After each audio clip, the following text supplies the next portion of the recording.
अस्सलाम वालेकुम। आज के लेक्चर के साथ मैं हूँ शाहसन कास्केरी। आज का लेक्चर नंबर 29।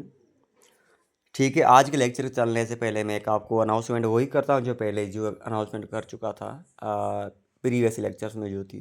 अनाउंसमेंट कुछ यूँ थी, आपको अटेंडेंस लगानी है। अटेंडेंस में आपको नाम, आपका रोल नंबर, ये दोनों इंदराज करना है। ठीक है, अभी जाएँ, उसके बाद लेक्चर को स्टार्ट करें। ठीक है, एंड जब आपकी पिछले वाले लेक्चर्स जो प्रीवियस लेक्चर रमेंगे जिसमें आपके अटेंडेंस एंड आपका होमवर्क रमेंगे, तो काइंडली आप मुझे कांटेक्ट करें एंड वो आपकी अटेंडेंस है वो जल्दी लगा लें। ठीक है, एंड रही बात ये, आपका रोल नंबर जब अभी तक इशू नहीं हुआ है, काइंडली आप मेरे से कांटेक्ट करें, मैं आपका जल्द आपका रोल नंबर इशू कर दूं।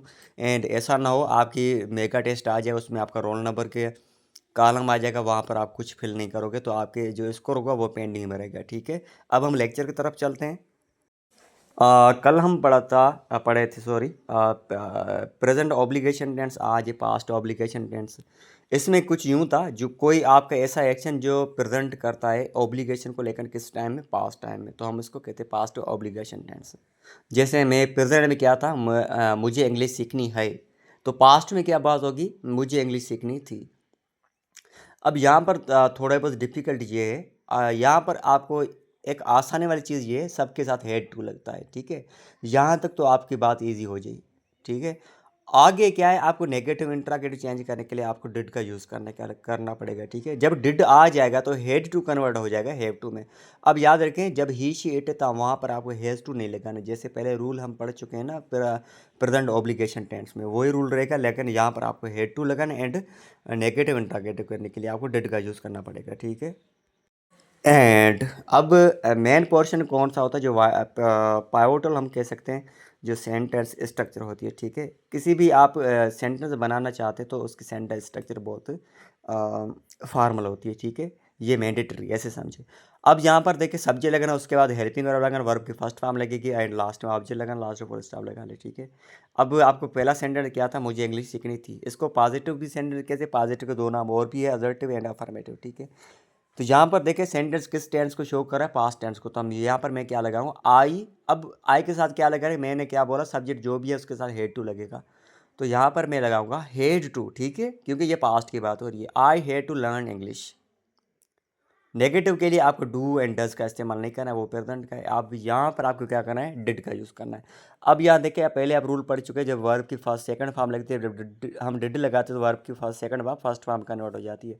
तो यहाँ पर आपको क्या करना है, had to as a past participle है। ठीक है, सॉरी, पास्ट है, तो इसको आपको क्या करना है, जब डिड आ गया तो हेड को हम कन्वर्ट कर देंगे पास्ट प्रेजेंट है। तो नेगेटिव क्या होगा, I did not have to. ठीक है, have to learn English. Interrogative क्या बनेगा, did I have to learn English, and interrogative did I not have to learn English. अब लास्ट में क्या है, हमारा कंट्राक्शन है, वो क्या होगा देखते हैं, एट। अब डिड एंड नॉट को हम साथ मिलाएंगे, उसको हम कहते हैं कंट्राक्शन। कंट्राक्शन में हमेशा हम कामा नहीं यूज़ करते, लेकिन कामा जैसी होती है, लेकिन हम इसको हम कहते हैं एपॉस्ट्रॉफी। ठीक है, अब didn't I have to learn English, ये लास्ट में क्वेश्चन मार्क लगाते हैं। ठीक है, अब ये भी आपको जब आपने अभी तक मालूम नहीं था, ये अब ऊपर वाली लाइन जो होती है डिड एंड नॉट के ऊपर, ये सिंबल है, ये निशानी है, इसका नाम क्या है, इसका नाम है एपॉस्ट्रॉफी। आज का होमवर्क ये है, एंड ये होमवर्क आप मुझे भेजना है, इसके साथ अभी आपने अटेंडेंस नहीं लगानी, कमेंट में लगा लें। ठीक है जी, एंड होमवर्क कुछ यूँ है, अली को क्रिकेट खेलनी थी, इसको ट्रांसलेट करनी है, मुझे वर्जिश करनी थी, इसके भी आपको ट्रांसलेट करनी है, लेकिन यूँ नहीं करना, पॉजिटिव में नेगेटिव में, ये इस कंट्राक्शन तक 5 जो भी सेंटेंस है ना उसमें आपको कन्वर्ट करना है। ठीक है, एंड अब मैं आपको एक अनाउंसमेंट करना चाहता हूँ, बाकी आपका कल आपका लास्ट डे रहेगा, उसके बाद आपका जो 30 डेज़ वाला ये कोर्स कंप्लीट हो चुका है, आपका टेंसेस कंप्लीट हो चुका है, जिसमें मैंने आपको speaking, sentences, vocabulary and speaking and sentence structure बहुत चीज़ें सिखाई थी। आज डाउन पर वोकेबलरी बहुत अच्छी है, वेरी एंग्री, हम कहते हैं ना, ये तो गुस्से में, हम कहते हैं ये बहुत गुस्से में, हम उसको कहते हैं वेरी एंग्री, लेकिन इसको इंग्लिश में एडवांस में कहते हैं लिव्ड। हम कहते हैं ना, ये बच्चा आज बहुत लिव्ड है, या आज टीचर बहुत लिव्ड है। ठीक है, लिव्ड का मतलब ये बहुत गुस्से में है। उसके बाद है टेम्पररी, जो आर्ज तौर होती है। ठीक है, हम कहते हैं ना, हम यहाँ पर आज तौर पढ़ रहे हैं, तो हम यूँ भी कैसे, हम यहाँ पर ट्रांजेट पढ़ रहे हैं। ठीक है, मतलब कि टेम्पररी हालत में।